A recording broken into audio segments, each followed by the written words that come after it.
Homage to the Buddha, the Dhamma, and the Sangha. The question that's been asked is, can a stream enterer break the 5 precepts or other kinds of sīla? Sometimes I wonder about this when I'm around people who I think are highly attained but demonstrate a lack of virtue from time to time. Again, this is a commonly asked question.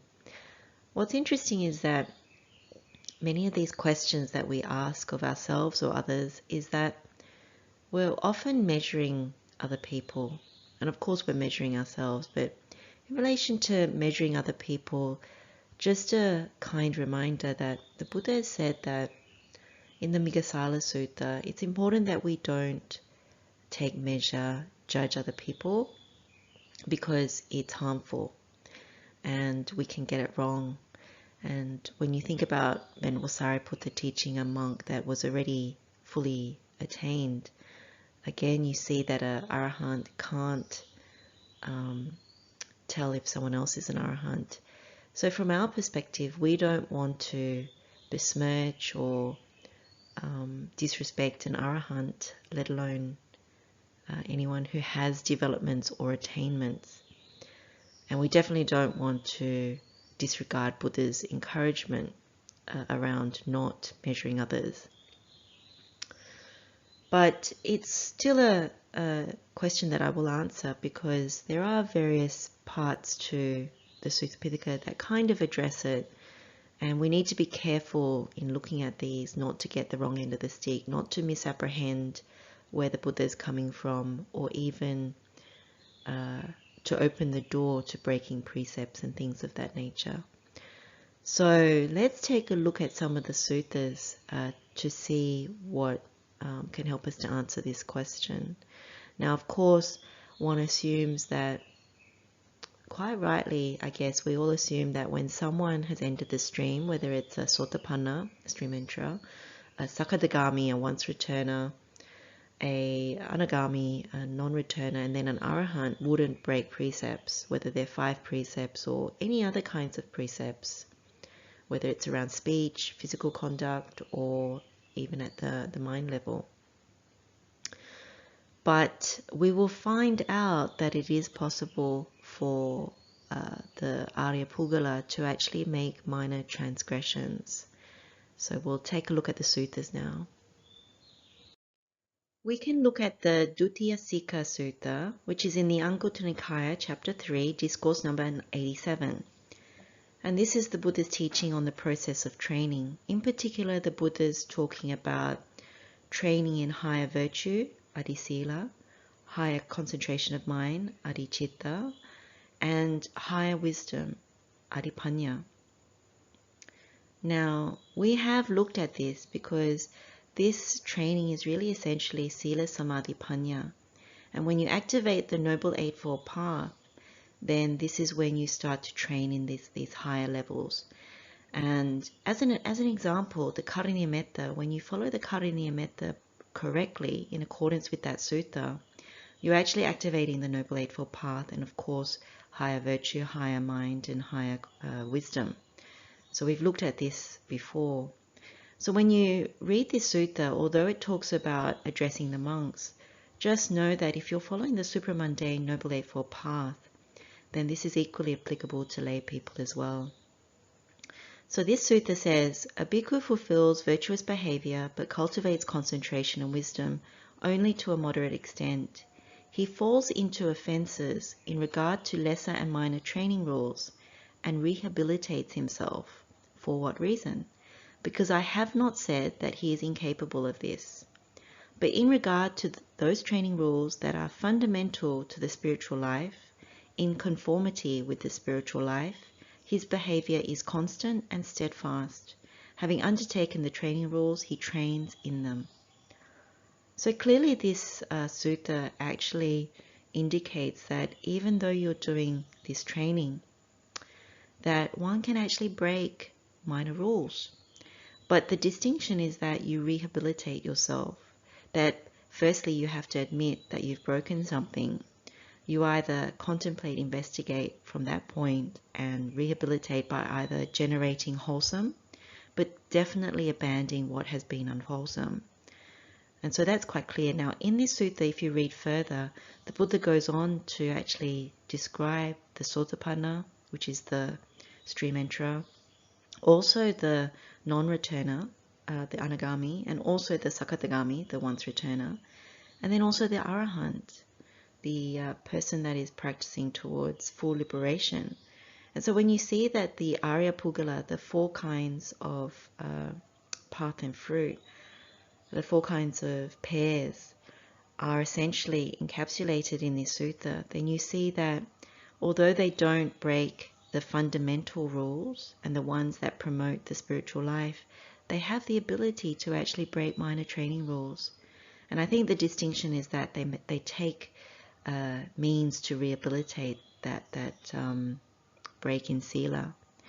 And one of the things is probably that they make a strong determination not to do that again.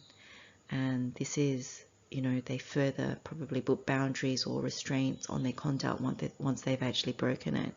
So that's the interesting thing when it comes to answering the question. There is this teaching from the Buddha that says that while you're in training, it is possible to break minor rules. If we revisit the picture table that we had for unlocking the Buddha's code, where we looked at how do we map higher virtue, higher mind, higher wisdom in terms of the training of these things under non-greed, non-hatred, non-delusion, then what we can see is that higher virtue is really important to then being able to develop the higher concentration of mind and therefore then to develop the higher wisdom. So when Buddha says that Sotapanna, Sakatagami, Anagami, Arahant in the last sutta can actually break these minor rules, that it's not an impossibility for it to happen, the main thing is the rehabilitation or abandoning of what is unwholesome. Now, that's not to say that is a free-for-all to go and break minor rules, no, because the more that you restrain, the more that you develop the adisila, the higher virtue, then it becomes so much easier for the mind to be happy, to remain happy, and then to concentrate. Because when you restrain, when you're virtuous, you're almost like steering clear, having this security guard away from sensual pleasures that take you into the wrong view, and also from unwholesome things which also take you into the wrong view, but also breed defilements and hindrances that block the mind from concentration. So it's really important that if we do come across teachings of the Buddha where he does declare that it is possible for Arya Pugalas, like these noble beings, to break precepts, minor ones, then it's not an encouragement to do so. It's actually more of a statement to say it does happen. But the key is that an Arya would actually make sure they abandon, make a strong effort or determination not to do it again, and to also quickly cultivate wholesome. And so in that way, you continue to develop. So there's no free fall to say, you can break precepts. It's not anything like that. But this picture table is actually really good because it makes it quite explicit what the training in higher virtue is. So it means one is virtuous, one dwells restrained, you're consummate in behavior and sphere of activity. So you make sure that where you pasture with your mind and with your other five senses is not in an unwholesome place, because that becomes fertile ground for breaking precepts and having your virtue compromised. Then also you see danger even in the slightest fault. So you don't, as an Arya, when you're training in this way, you really don't want to develop anything that's going to push you towards saying it's okay, and you don't want to harm anyone. That's what is also underpinning that. And then having undertaken the training rules, of course you train in them, so you keep maintaining them, cultivating them, and therefore that leads to being able to be secluded from sensual pleasures, secluded from the akusala, the unwholesome, and therefore you enter into higher absorptions in the mind. So that's the adicitta, the training in higher mind, high concentration of mind. And then when that happens, you can contemplate the Dhamma from that greater concentration of mind that is free of defilements, that is free of hindrances, that maybe activates all these other things, such as the spiritual faculties, the powers, the bojjhangas, and so on and so forth. because the activation of the Noble Eightfold Path means that you have a greater ability to sharpen your faculties. With sharper faculties, you can penetrate the Dhamma quicker, sooner, and more easily. And so that's where this higher wisdom kicks in. You start to understand what the Four Noble Truths are about. You start to really penetrate them and go through the three sort of stages of, particularly the first two for learners, the first two stages of understanding the Four Noble Truths. And at some point you reach the third stage where you really unravel it all and uproot the taints. Now we also have the Ratana Sutta, which is in the Sutta Nipata 2.1. And if you remember, this is about the three jewels. So it's all about Buddha, Dhamma, and Sangha. In fact, this sutta is very good if you want to develop more confidence in Buddha, Dhamma, Sangha, to actually go through the verses line by line to actually see whether you generate and you have that trust in Buddha, Dhamma, Sangha. You take refuge in Buddha, Dhamma, Sangha. But anyway, in reference to answering the question, it's impossible for a Sotapanna to do the 6 wrong actions, so the 6 terrible things. So that's killing mother, killing father, killing an arahant, injuring a Buddha or Tathagata, causing a schism in the Sangha, and the last one is taking another teacher, so a teacher other than Buddha. So it's impossible for a Sotapanna and the other Arya Pugalas to do that. But this also affirms that it's possible that they may do a harmful deed with body, speech, and mind. So something lesser than those key wrong actions. And it also goes on to say it is impossible for them to conceal it. So an Arya Pugala, a noble one, actually won't hide when they have broken a precept or done something that is not in line with the Noble Eightfold Path. And the key thing is that once they do that, they would try and rehabilitate. They would actually abandon what is unwholesome and train themselves not to do it again, to make that really strong determination not to do it again. And so, to answer the question, it is possible. The Buddha has not said it's not possible. So this is another way of looking at it. We can look at the discourses on Sarakani, the Sakyan, who was declared a stream enterer by the Buddha. Now there are 2 discourses that are side by side about Sarakani, and they are in chapter 55 of the Samyutta Nikaya, discourses 24 and 25. And the story behind Sarakani was that he had passed away, and Buddha had declared that he was a stream enterer, and so he wouldn't be reborn in lower realms. And the Sakyans were actually perplexed and also complaining and grumbling and somewhat objecting. And so their words were, "It's incredible, it's amazing, who can't become a stream enterer these days? For the Buddha even declared Sarakani to be a stream enterer after he passed away. Sarakani was too weak for the training, he used to drink alcohol." Now, clearly the Sakyans are taking measure of Sarakani, and they are grumbling and complaining, and they're probably also, to a certain extent, insulting the Buddha because the Buddha has declared this. Now, as we know from the Migasala Sutta, the Buddha is really the only one, or anyone like him, like other Buddhas, are the only ones that can really take measure and judge a person's spiritual progress. So when the Sakyans are doing this, it's actually quite harmful to do so. So this is a reminder to be quite cautious when we pass judgment about people. So when Mahanama, the Sakyan, so he was one of the leaders of the Sakyans, he went to the Buddha and explained what had happened. The Buddha actually said to Mahanama, "When a lay follower has for a long time gone for refuge to the Buddha, the Dhamma, and the Sangha, how could they go to the underworld? And if anyone should rightly be said to have for a very long time gone for refuge to the Buddha, the Dhamma, and the Sangha, it's Sarakani, the Sakyan. Sarakani, the Sakyan, for a long time has gone for refuge to the Buddha, Dhamma, and Sangha.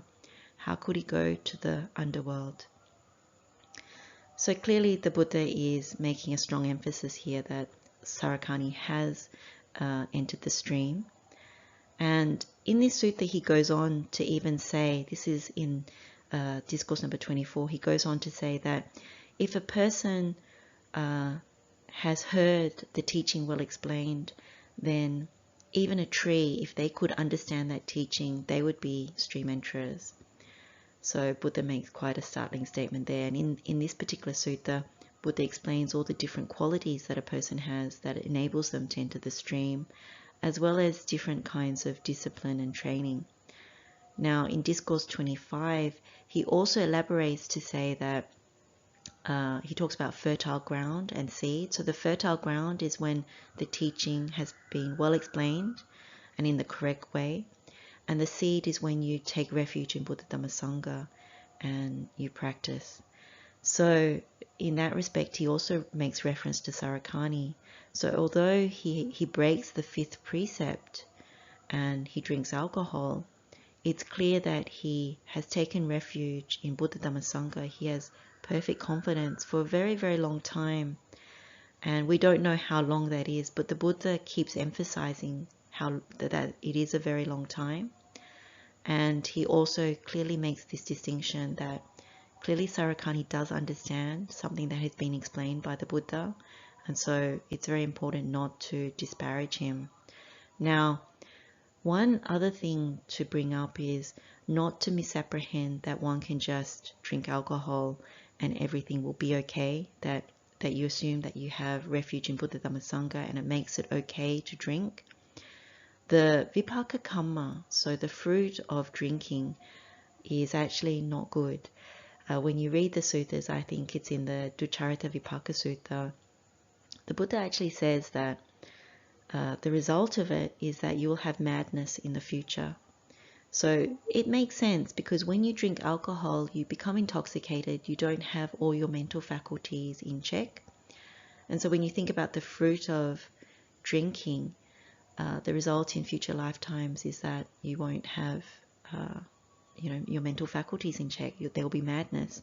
So it's important to bear that in mind in reading and understanding about Sarakani, that it doesn't mean it condones drinking, and to be very cautious around taking that viewpoint or that standpoint, because the rest of the Buddha's teachings doesn't enable that. The 5 precepts are actually there to say you abstain from intoxicants, which include alcohol, drugs, and so on and so forth. So that's one important thing that needs to be highlighted as part of looking at this. And clearly we don't know all the other qualities that Sarakani had, other than the fact that for a long time he took refuge in Buddha Dhamma Sangha. And when you take refuge in Buddha Dhamma Sangha, it clearly means not just believing in Buddha Dhamma Sangha. Something has been understood by Sarakani. So these are the 3 suttas that I would use to answer the question. And if you need anything further, please ask again. So we can share the merit with all sentient beings. May all beings be free from suffering. May all beings find the right view to develop the Noble Eightfold Path. May all beings be happy and well. Blessings of the Triple Gem, wishing you all well. Teruan Saranai.